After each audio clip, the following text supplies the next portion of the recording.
please give your full name, position and swear either an oath or an affirmation. Sure. My name is Mohammad.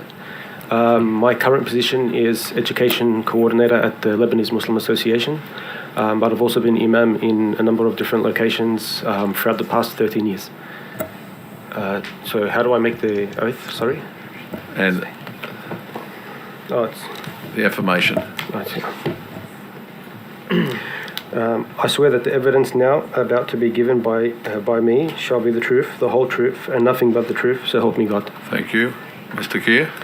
Yes, my name is Kheir. I'm Secretary of the Lebanese Muslim Association. I've been there for about 4 years now. I swear that the evidence now about to be given by me shall be the truth, the whole truth, and nothing but the truth, so help me God. Thank you. And Mr. Khan? Thank you, Honourable Chair. I'm Dr. Ijaz Khan. I'm the Senior Advisor for the Australian National Imams Council, and I take an oath that I swear that the evidence now about to be given by me shall be the truth, the whole truth, and nothing but the truth, so help me God. Thank you. Would any of you like to give a short opening statement? I'm happy to, unless one of my colleagues would like to. Well, each of you can if you really want to, but maybe start with you, Mr. Khan. Sure. Thank you, Honourable Chair. We accept that there has been a rising experience in anti-Semitism. However, this cannot be viewed in a vacuum or in isolation. To do so risks misidentifying the issues and also exacerbating the very problem sought to be addressed. Sadly, we live in a time where there is a heightened experience of Islamophobia as well, much of it unreported. No doubt there are other communities which have their own experience of marginalisation and prejudice. To elevate one community above others risks undermining social cohesion and gives rise to a greater resentment directed to that community by other communities that are suffering but neglected. Regrettably, the state government rushed to amend the law, specifically Section 93Z of the Crimes Act, New South Wales 1900, contrary to the overwhelming advice of preeminent Chief Justice Bathurst and the Faith Affairs Council, of which ANIC is a member. The preeminent Chief Justice cautioned against using criminal laws to achieve social policy objectives. Yet, that was precisely what the government did.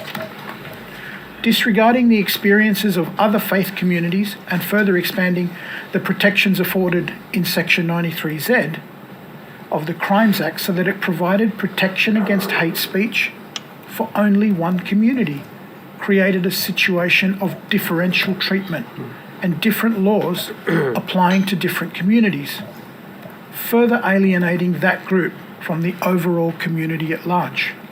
Whether intended or otherwise, to the Australian Muslim community, it said, your experience of Islamophobia does not warrant the same concern or response. As a related point, care needs to be taken, and we've heard this in earlier sessions, to avoid conflating anti-Semitism with legitimate criticism directed at Israel's aggression related to Palestinians and Zionist ideology. Otherwise, there is a misplaced assessment and identification and a resulting suppression of the ability of people to express their grievance, their distress, their concern about the tragedies unfolding in Palestine. Summarily, there needs to be a considered and appropriate approach to addressing anti-Semitism without diminishing other prejudice faced by different communities or using the label of anti-Semitism to stifle legitimate concerns of what is happening in Palestine. Otherwise, any responses and measures might have the opposite effect of contributing to the problem, undermining social cohesion, rather than bringing us all together.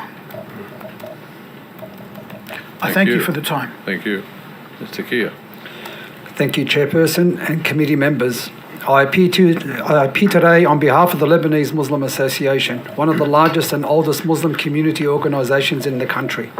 We serve tens of thousands of families and have been at the heart of a community development religious leadership, youth work, social services and cross-cultural dialogue for more than 6 decades.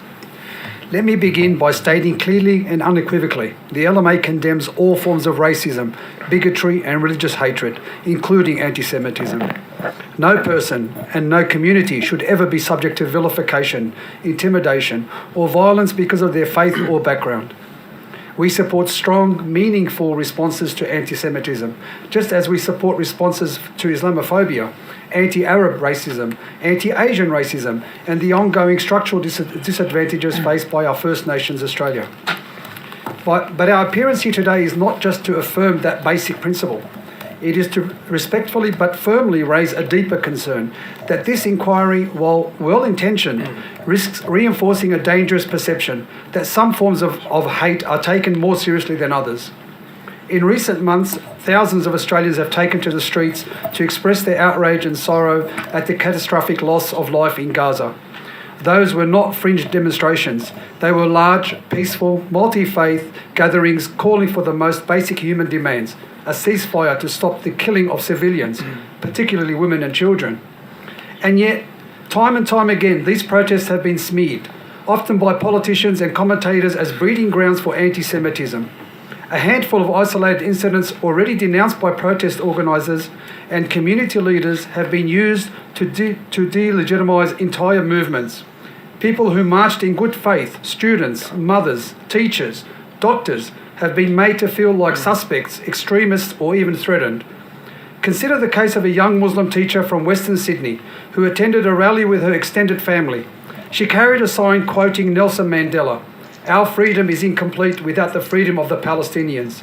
The next day she was called into a meeting by her school principal and warned that her presence might bring reputational damage to the school. Or the 15-year-old student who told her teacher that she felt afraid when politicians called for the arrest at pro-Palestinian rallies.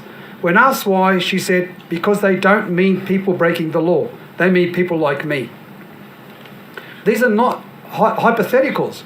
These are real people in our community, people who are starting to believe that their voice, their identity and their grief are not welcome in Australian public life. Why is it that when Australian Muslims speak out, we are accused of fueling division, but when we are vilified, threatened or targeted, the response is silence, or worse, justification? Mosques across Sydney have reported an increase in hate messages and threats. Our imams and funeral workers have been sent abusive emails accusing them of supporting terrorism. A community centre in the inner west had its front doors graffitied with the words, "Go back to Gaza," even though the people who use that centre are Australians born and raised here. Meanwhile, politicians share platforms with organisations like the Australian Jewish Association, a group whose public commentary includes statements that label Palestinians as inherently violent and incompatible with the Australian society. When these associations are criticised, we're told that they don't represent the mainstream Jewish community, and we agree. But why then is it so easy to paint all Muslims or pro-Palestinian groups with the same broad brush? And while this inquiry rightfully examines anti-Semitism, it takes place at a time when young Muslims on university campuses are being intimidated for peacefully expressing support for the Palestinian human rights. University management in several New South Wales institutions has removed students' posters, shut down peaceful vigils and threatened disciplinary action, all under the guise of safety. Yet no evidence has been provided that these students pose any threat.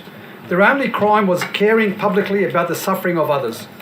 What message does this send to a generation of Australians growing up Muslim, Arab or pro-Palestinian? That their freedom of speech is conditional, that their safety is negotiable, that their belonging in this country depends on remaining silent in the face of injustice. It is this double standard, that this selective moral outrage, that is fueling a deep and growing distrust in institutions. The Muslim community has worked tirelessly for decades to build bridges. After the Cronulla riots, it was organisations like mine, the LMA, that launched programs in schools, created dialogue circles with Jewish and Christian leaders, partnered with police and built resilient projects with government funding. We have been at the front line of social cohesion, often quietly and without recognition. But the burden cannot fall on us alone. Social cohesion is a shared responsibility, and it begins with fairness. We call on this committee to ensure that the fight against anti-Semitism does not come at the expense or stigmatisation of another community. that a concern for Jewish safety does not transition into Muslim silencing, that defending one community's dignity does not mean ignoring another's pain. Let this inquiry be a starting point for a broader, braver conversation, one that upholds justice, equality, that protects all communities from hate, and that restores faith in the idea that this country belongs to all of us. Thank you very much. Thank you. Thank you, Questions? Chair. And thank you for that opening statement, Mr. Kheir. Something that I noticed when I spent some time living in Ramallah in the West Bank was that Palestinians, a lot of Palestinians didn't like Israel very much. The other thing I noticed was that there seemed to be a lot of reasons for that.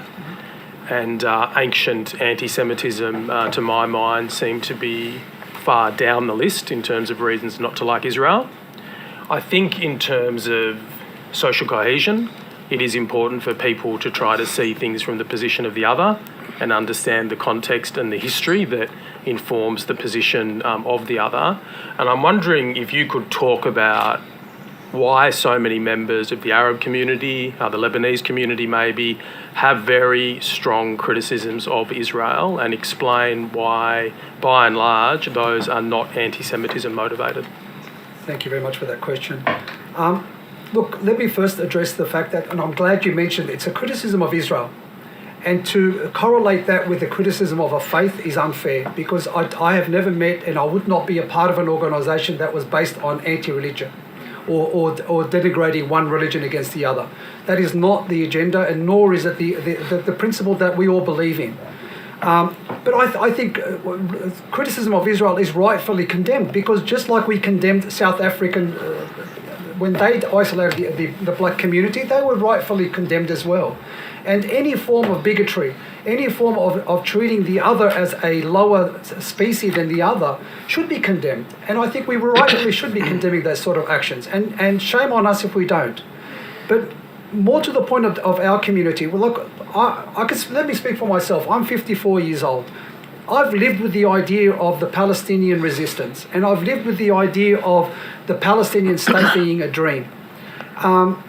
The sad reality is that, you know, when I went to school, and I went to school here in this country, and I studied in history, and I love history. And I remember talking to my teacher, and I asked my teacher, well, what was the point of history? And he said, so we don't repeat the same mistakes. And sadly, we're here experiencing another genocide. And I thought after I learnt World War II, I would never live to see that another genocide, thankfully. But sadly, I am. But what have we learned from that historical lesson? So what was the point of learning history if not to not repeat the same mistake again? And this is what this community feels, that we've been isolated, marginalised, and yet we're seeing our brothers and sisters a genocide taking place, and we don't feel able to speak out. And that's the pain that this community feels right now. Yeah.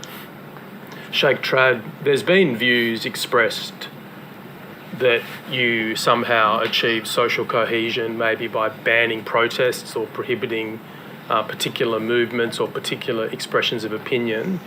I want to know your opinion on how do we, in the context of very strong conflicting views on this, how do we achieve social cohesion, avoid anti-Semitism developing in Australia in terms of community relations in the context of these strong opinions that are going to continue to exist on this issue? I think I might base my answer on just a follow-up on the feeling of isolation, because I don't think that is a solution to the problem that's being suggested, that, okay, if these thoughts are allowed to be expressed, it's going to damage social cohesion. The alternative, if they are not allowed to be expressed, we're going to have, I think, a more dangerous problem come to the front. And so, what happens with that? You know, people have a lot of anguish and frustration that is building up inside them, and they don't have an outlet for it.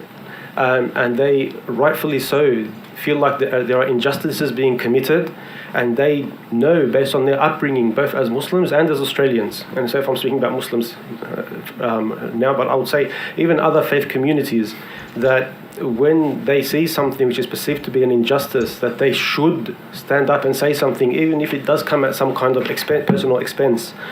But what we are finding is that because of the sensitivity around this topic, which is really unfortunate, to be honest, the sensitivity around this topic is causing people to be really really feel that isolation. And if you allow me, I'll just give an example of somebody that I sat with maybe 6 or 7 months ago, because I was recently the imam in North Sydney, in Hornsby, and a teacher reached out to me expressing some of these frustrations that what's happening in the school system, students are not being allowed to express their frustrations or their thoughts about what's happening, and teachers are not being allowed to teach students and to help students navigate these thoughts and these feelings. So this teacher was extremely frustrated and was unsure how to cope and how to express what she knows as a teacher she should be expressing in these situations. So I went and sat down with her, and she, like, if she had sent me the details of what she had said, I'll be able to read them to you. But it's to the point where she did not want to send them in a message. She just wanted to sit down with me and have the discussion. And I think that's also telling that we are in a very strange situation right now, that people feel like the cost is very high to be able to express your feelings and to be able to help young people navigate the situation.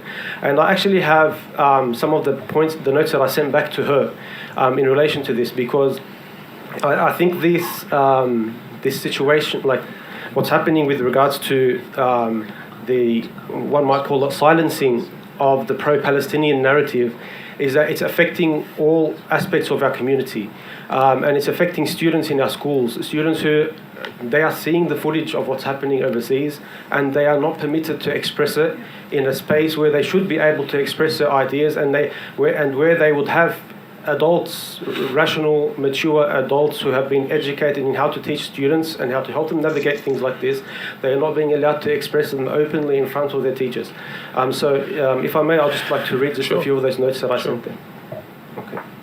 So I sent these notes to her just as just some suggestions on how she may approach the school executive about the situation.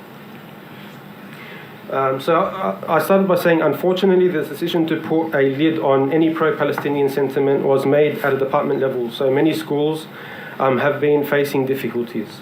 I think it's a good idea to focus on what the present decision does to the students, because they are the primary stakeholder in the school apparatus. We focus on the fact that the decisions we make and the messaging we employ are teaching students how they should respond to clear violations of human rights and what kind of value we place on human life. It is therefore unbecoming of the school leadership to model a behaviour of minimalisation, whataboutism, and willing dismissal of a serious and significant world event. Sorry, just one sec.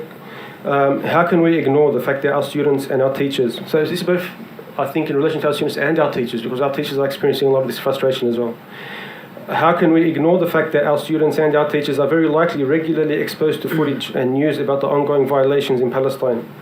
Are we employing best practice for how to manage this? Are we validating the right kind of emotional response or the wrong kind? Are we acknowledging there are violations or pretending they are not so? Leadership is often not easy, and we need to remember our duty of care. Thank you. Mr. Khan, a question for you, but Sheikh, feel free to answer this one as well.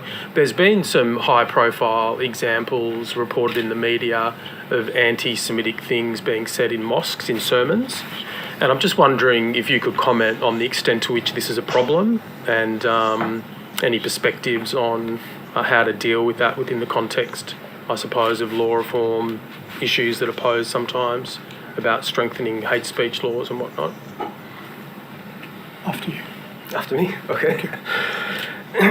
So I think after the events of October 7, there has been a heightened alert to what's happening in mosques and religious spaces. And so I would say that the fact that there is only a very, very small number, probably less than the 5 fingers of my hand, that have come up in this light, I would say is very telling, because we have hundreds, if not thousands, of prayer spaces in New South Wales alone. and we are not seeing this issue arise. I cannot speak directly to the sentiments that were echoed in the places that have been identified. But I can definitely say that in the numerous centres that I have been exposed to, that I have given sermons in, there has not been any indication of anti-Semitic expressions or anything like that. I think people have been very careful, maybe more careful than they need to be, in addressing the matter of Palestine. And I think what needs to be kept in mind as well is that the community is looking to their leadership for how to think about this, how to respond to this, how they can continue living their lives knowing that they're, because we believe that our fellow Muslims, wherever they are, like they're our brothers and our sisters, like our children. So the young children in Gaza are like our children. They're the ones that are suffering right now. And so they are looking to their leadership to understand, okay, how do I deal with this? How do I deal with this?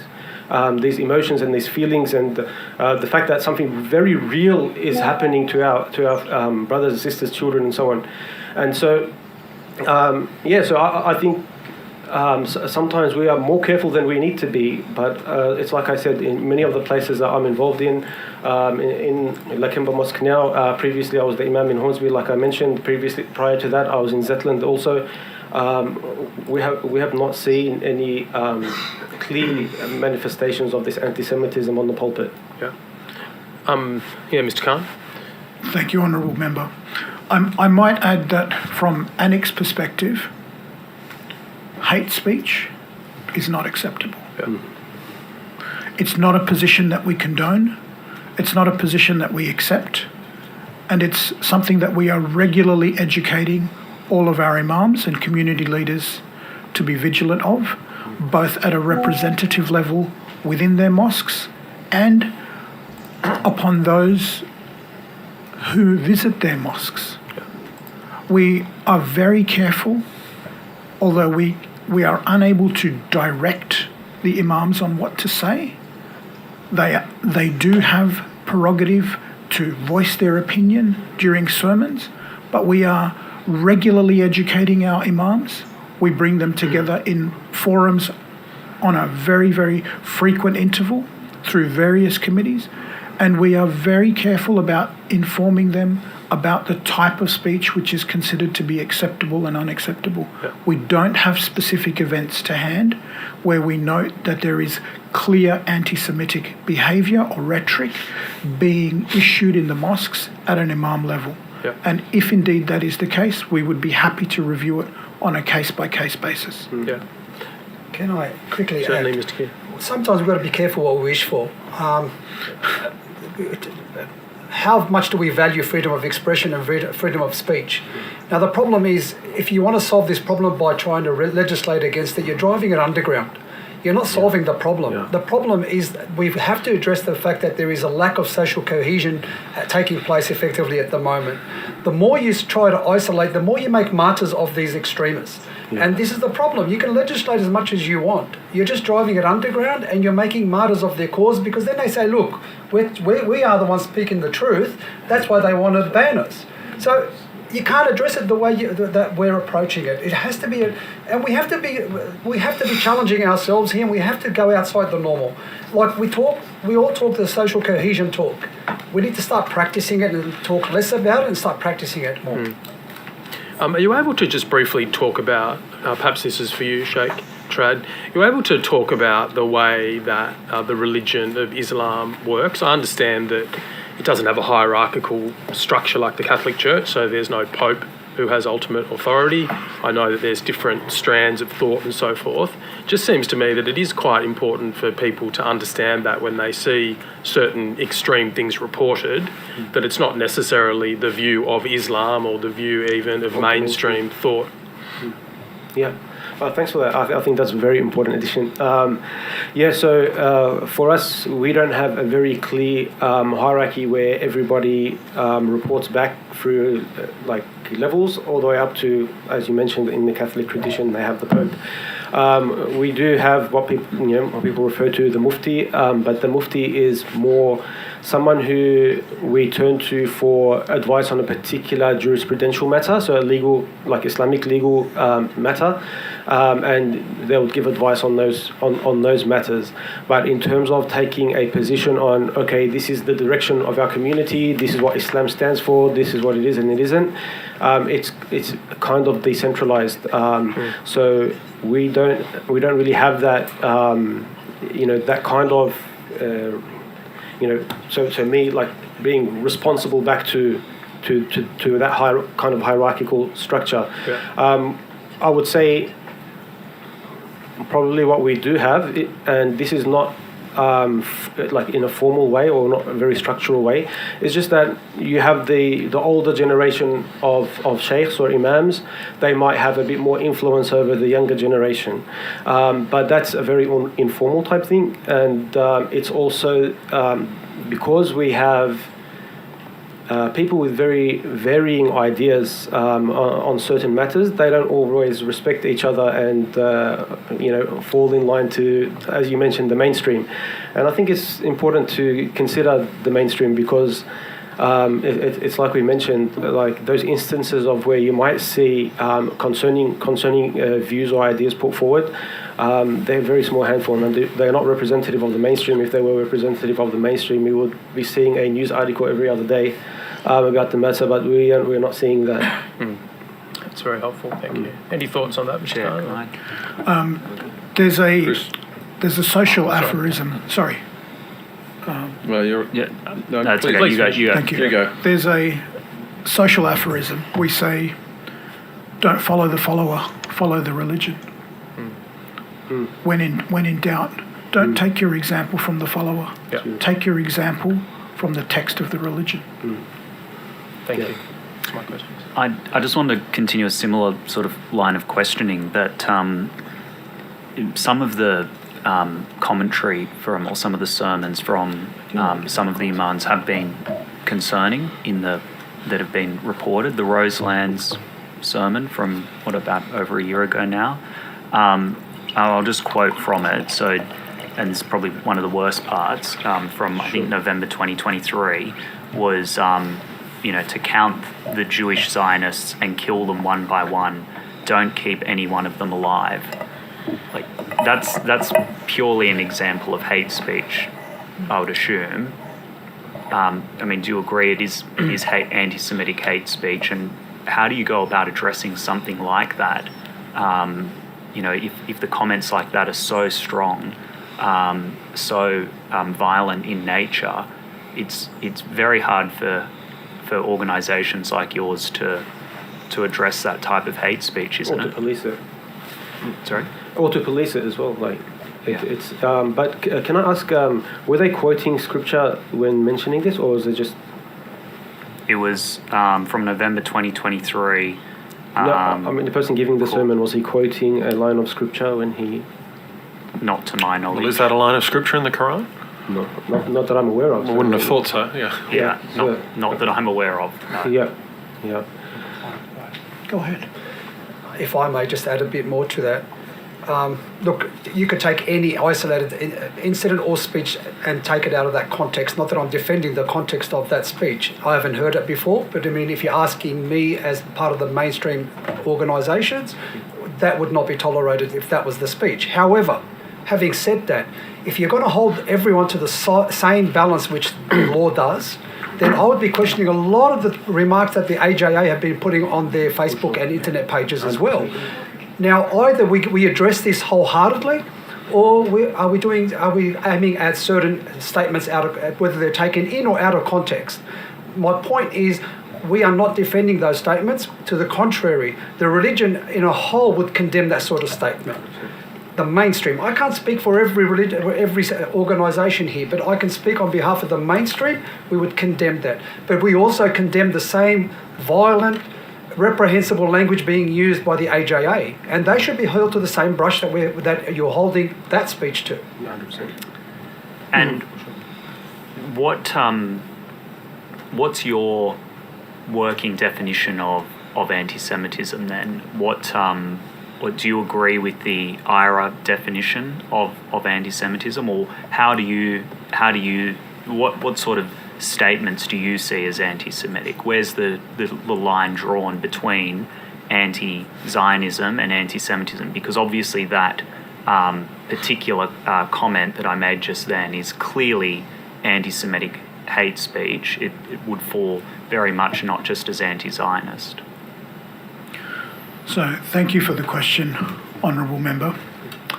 Whilst we're not completely clear about the context of those particular comments, and this is the first time that we hear such rhetoric, I think all three of us here unequivocally accept that it is unacceptable to issue such rhetoric without knowing the context of the same. This is one comment. It's in isolation. We've accepted that it's unacceptable. We don't understand the concept or the context, and we don't even know whether it was actually made by an imam or it was made by any other participant within that institution. We're happy to take the question on notice and report back to the committee, but we do say, happy to hold us to account. Hold our cousins to account. Hold us to the same account. Don't hold us to a greater or lesser account. We may not have the same appearance. We may not eat the same food. We may not worship the same way, but we are still citizens of your country, Senator. I'd quibble with the food. I take your point. I concede and retract, Honourable Chair. Especially the baba ganoush. Yes, I concede and retract, Honourable Chair. Yeah, I accept. Hold us to the same account, Senator. We are very happy to tell the people within our community to pull their head in and behave if they do something wrong. We are not the police, we are not government, we are not a regulator, we issue guidelines. Those guidelines are not mandatory, they are not enforceable. We are citizens of the same country. If we will be held to account to those laws and our cousins held to the same account, we have no argument. We are both eventually sons of Abraham. There is an Abrahamic Accord internationally which accepts this. Well, we'd like to have one. Honourable Chair, we would be obliged to be held to the same account. We are here for social cohesion. We don't attend today in an anti-Semitic environment to prejudice the cause of our cousins. We come to facilitate it. We come here to help a Senate inquiry. We give up time, we give up energy, we give up family. We are not at work today. We are here to serve our community and you. Anti-Semitism, like Islamophobia, corrupts social cohesion. It does not further it. Hold us to the same account, Senator. Go and bring us equivalent speeches or equivalent website snippets from our cousin organisations. Sit them alongside us and ask them the same question. We did have an opportunity to Look, if I could just jump in here for a second. Of course. Just where Mr. Rath's question is very valid is because this was an incident which was investigated, and it was found by the police not to have actually met the threshold of hate speech laws because it was deemed to be referring to Zionist Jews of being in Israel. There, of course, have been changes subsequent to the hate speech laws in New South Wales and Section 93Z in particular. Yes. So I guess this question, in a sense, as Mr. Rath has put to you, is looking at that. Where should the marker be drawn in terms of what constitutes freedom of expression and what constitutes hate speech, and where you would think you could have, or where you would give edicts to, or guidelines, I think, sorry, as you said, in terms of that communication within mosques or the like. Where should that line be drawn? Where should the committee be recommending that the line be drawn? I thank you for the follow-up question, Honourable Member. It's actually the hardest question I'll probably be asked today. We think in an educated capacity within our organisation that the guidelines should be non-offensive speech, mutually. Anything that we say to our community about offending any other community is not acceptable. Now, if by virtue of our existence we are offensive, we cannot help that. If by virtue of our existence of wearing a scarf, we cannot help that. If by virtue of us saying that there are atrocities being committed and those are backed up by the ICJ, we cannot help that. But if we say anything that is equivalent to what Honourable Member Wraith has said, we accept it's unacceptable. We are on record as having accepted it's unacceptable. All three of us have said it's unacceptable. Hold our cousins to the same account, Honourable Member. So I guess to that point, in terms of what, and this is where we have to draw markers, so to speak. Of course. There's one thing in saying something is unacceptable. Yes. And you and I might have different views as to what's acceptable and unacceptable, but of course the Parliament then determines what is unacceptable by law and then what is punishable as a criminal offence. I guess there comes the demarcation of what should be unacceptable speech, we shouldn't have it, we shouldn't like it, and then what should be criminalised. An excellent follow-up. This requires stakeholder engagement, Senator. This requires interfaith dialogue with interfaith community leaders in the same room with lawmakers, discussing what is acceptable and what is not acceptable. Educative, institutional, organisational and parliamentary measures need to be taken to draw lines in the sand between what is acceptable and what is not acceptable. We will comply.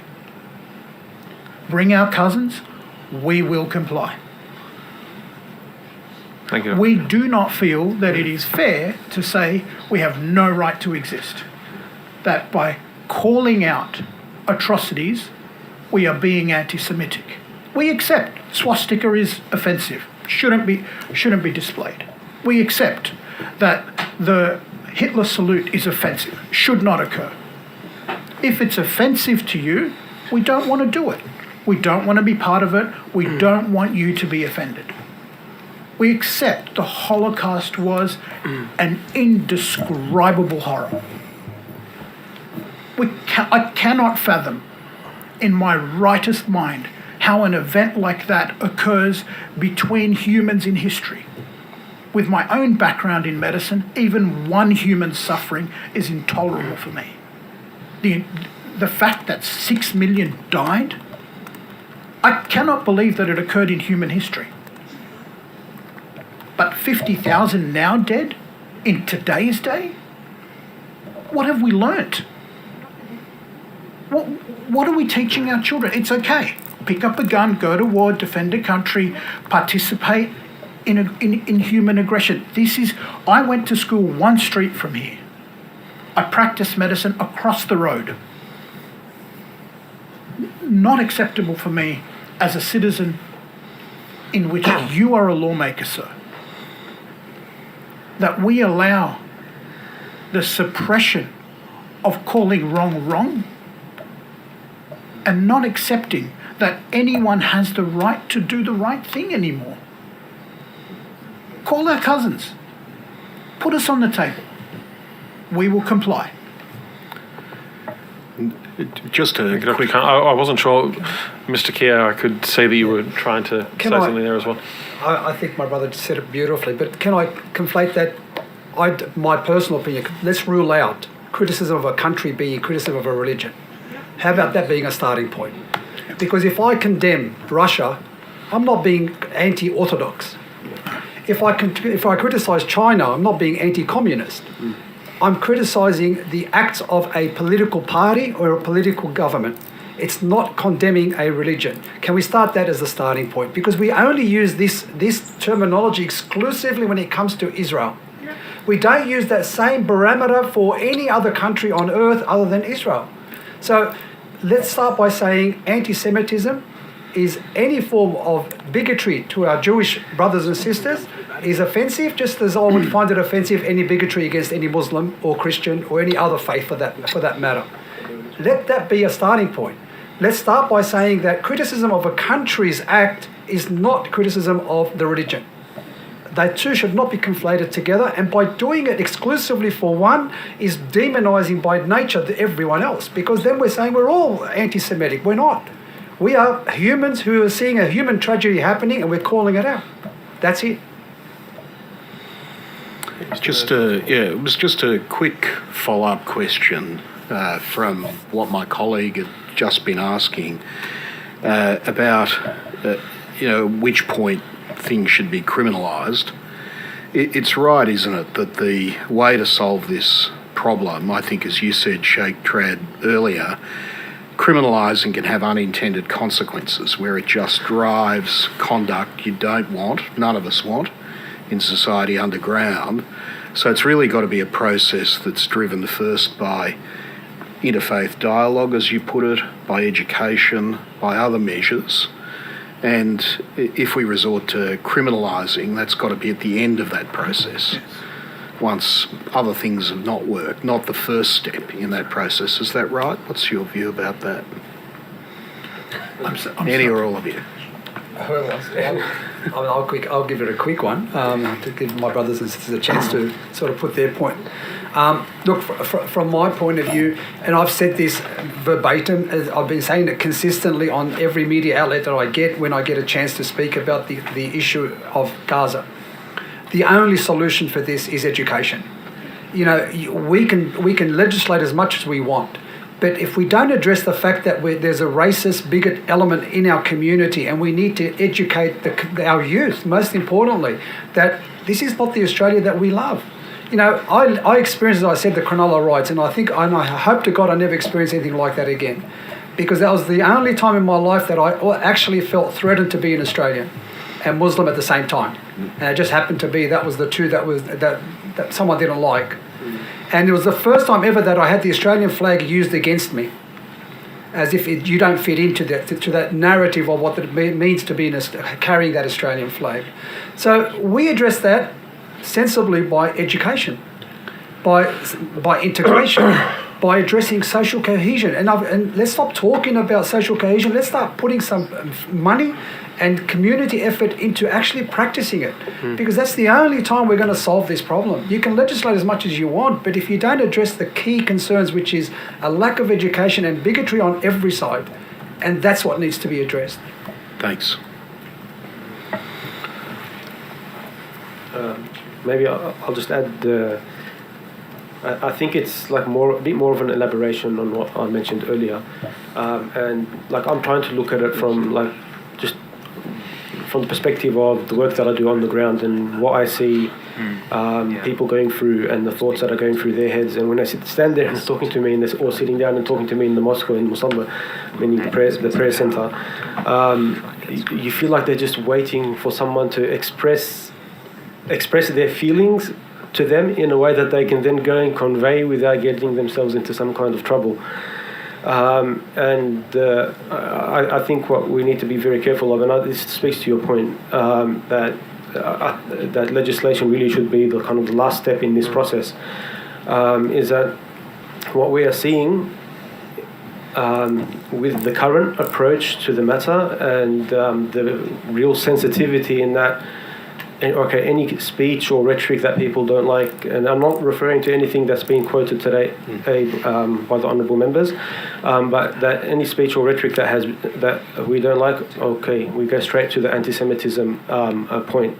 But what ends up happening is, I think what I'm seeing is that we end up with one of two eventualities. One is that people just keep bottling that anguish and that anger inside, and we know that that's a very maladaptive way to deal with hurt and to deal with pain and to deal with these kinds of feelings when they see clear injustices like in front of their eyes, really. And I think what exacerbates that is that with regards to this, and this is not because it's not the only atrocity that's happening in the world. I mean, we talk about what's been happening in Sudan, we talk about what's been happening what happened in Bangladesh recently, and in other areas. But with regards to this particular situation, it's like you're seeing it in front of your eyes, whilst at the same time it's out of your reach. So you're unable to really do much about the situation. So what are the two eventualities if you don't really have an outlet or a way to express your anger and your frustration? Is either it just keeps getting bottled up inside, and that causes a lot more anguish, or it's that we just become very desensitized to injustice. Like, I don't see a third alternative. And so that's why I think it's really important, and I really appreciate the comment that you made that we do set up avenues for people to really express legitimate and justified thoughts and ideas about what's happening. Yeah, because otherwise what you're saying really is that fear of being labelled an anti-Semite, if you're engaging in legitimate criticism or expression of your point of view, leads to a form of self-policing. It bottles things up, and that just encourages extremism eventually. Is that right? Yeah. All right, we might bring our questioning to an end. Thank you very much, gentlemen, for coming. Thank you for your evidence. We might have a break now, and since we might come back at 4.